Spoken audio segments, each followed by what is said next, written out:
नगरपालिकांच्या निवडणुका लागल्या. पुणे जिल्ह्याचे राष्ट्रवादी काँग्रेसचे अध्यक्ष प्रदीप गारटकर यांचा एक डायलॉग पेपरामध्ये छापून आला आणि इंदापूरसहित संपूर्ण पुणे जिल्ह्यातल्या निवडणुकीचं वातावरण गरम झालं. डायलॉग काय होता? पक्षाने जर आम्हाला कोल्लं तर आम्ही पक्षाला कोलणार. बोललो कोण होतं? तर खुद्द राष्ट्रवादी काँग्रेस पक्षाचे जिल्हाध्यक्ष. इंदापूरची निवडणूक अतिशय अतितटीची झाली.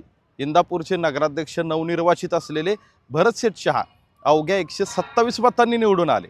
मात्र एका बाजूला प्रदीप गारटकर, हर्षवर्धन पाटील, प्रवीण माने यांनी एक युती केली आणि भरणे गटाला किंवा दत्तात्रय भरणे आणि त्यांच्या इंदापूरमधल्या वाढत असलेल्या वर्चस्वाला छेद देण्याचा प्रयत्न केला.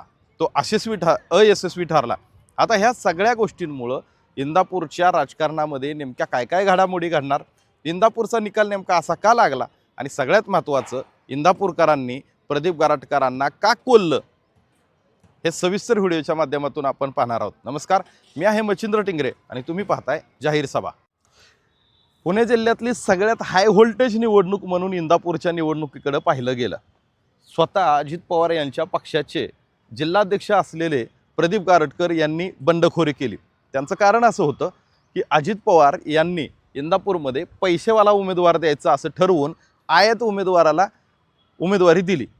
जर आयात उमेदवाराला उमेदवारी दिली तर पक्ष सर्वसामान्य कार्यकर्त्यावरती अन्याय करतोय अशी भूमिका त्यांनी घेतली. प्रदीप गारटकर यांना पाठिंबा देऊन प्रवीण माने आणि हर्षवर्धन पाटील यांना दत्तात्रय भरणे यांचं इंदापूरमधलं वर्चस्व थांबवायचं होतं. अर्थातच हे तीन एका विचाराने लढत होते, ते एकत्र आले आणि त्यांनी कृष्णा भीमा विकास आघाडी स्थापन केली. आता ह्या कृष्णा भीमा विकास आघाडीच्या माध्यमातून प्रदीप गारटकर हे नगराध्यक्षपदाचे उमेदवार राहिले आणि अर्थातच उपमुख्यमंत्री अजित पवार यांनी भरतशेठ शहा यांना नगराध्यक्षपदाचे उमेदवार म्हणून उमेदवारी दिलेली होती. भरतशेठ शहा यांच्या मागं सगळ्यात महत्त्वाचं काय झालेलं होतं तर सर्वसामान्य जनता निवडणुकीत उभा कशी राहिली, निवडणुकीत नेमक्या असे काय पत्ते पडले की निकाल हा गारटकरांच्या विरोधात गेला. आपण जर सुरुवातीपासून पाहिलं तर गारटकरांसाठी हर्षवर्धन पाटील, प्रवीण माने यांनी अनेक सभा घेतल्या, कोपरा सभा घेतल्या, अनेक मोठ्या रॅली काढल्या. त्या रॅली बघितल्याच्या नंतर लोकांना असं वाटत होतं की जवळपास आता प्रदीप गारटकर हे एक हाती निवडून येतील. दुसरी गोष्ट अशी की सोशल मीडियाचा ट्रेंड असेल किंवा कार्यकर्त्यांची मोठी फळे असेल, ही प्रदीप गारटकरांच्या मागे दिसून येत होती. कारण 3 स्थानिक नेत्यांचे कार्यकर्ते प्रदीप गारटकरांसाठी काम करत होतं. मात्र दुसऱ्या बाजूला भरतशेठ शहा यांच्या मागे दत्तात्रय भरणे त्यांचे कार्यकर्ते आणि सगळ्यात महत्त्वाचं दत्तात्रय भरणे यांचे कुटुंब यांनी अहोरात्र काम केलं. हे सगळं करत असताना प्रदीप गारटकर आणि भरतशेठ शहा यांच्यातली लढत झाली ती मुख्यत्वे चेहऱ्यावरती झाली. इंदापूरकरांचं मत असं येत होतं की भरतशेठ शहा हा एक सौम्य विचाराचा माणूस आहे, साधारण स्वभाव असलेला माणूस आहे, अतिशय सर्वांना सहजपणे उपलब्ध होणारा माणूस किंवा गरीब माणूस, अशा प्रकारे त्यांच्याकडं सर्वसामान्य माणसं बघत होती. तर दुसऱ्या बाजूला प्रदीप गारटकर हे सांगत होते की त्यांचा जनसंपर्क मोठा आहे, लोकांचे अनेक कामं केलेले आहेत, लोकांसाठी धावून जातात.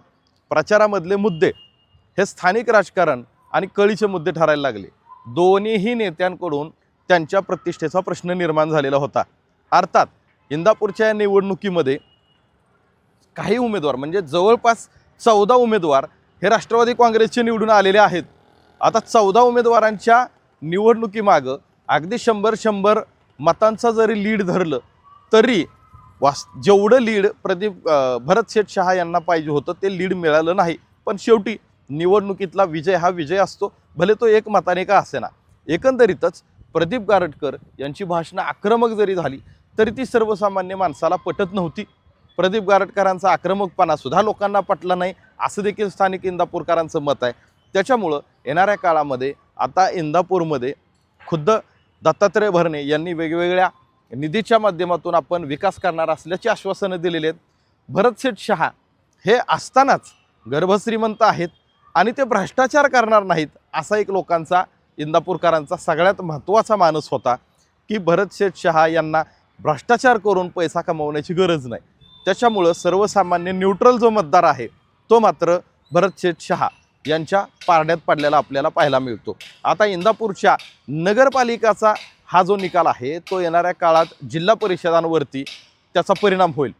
दुसरी गोष्ट काय तर भरघोस मिळालेलं हे जे यश आहे राष्ट्रवादी काँग्रेसला, याचंच द्योतक परत जिल्हा परिषदेच्या निवडणुकीत दिसणार का? ही जी आघाडी आहे ही कायम राहणार का? त्याच्यानंतर दत्तात्रेय भरणे यांना जिल्हा परिषदेच्या निवडणुकीत सुद्धा अशाच पद्धतीने यश मिळणार का हे पाहावं लागतं. मात्र खऱ्या अर्थानं इंदापूरकरांनी मात्र गारटकरांना, म्हणजे जसं गारटकरांनी पक्षाला कोल्लं तसं इंदापूरकरांनी मात्र गारटकरांना कोल्ल्याचं दिसून येतं. तुम्हाला देखील इंदापूरच्या या निकालाबद्दल आणि तिथल्या स्थानिक लोकांच्या मतांबद्दल काय वाटतं, खुद्द इंदापूरकरांना याबद्दल काय वाटतं हे सुद्धा तुम्ही कमेंट करून नक्की कळवा. आणि सगळ्यात महत्त्वाचं, आपलं चॅनल तुम्ही सबस्क्राईब केलं नसेल तर जरूर करा.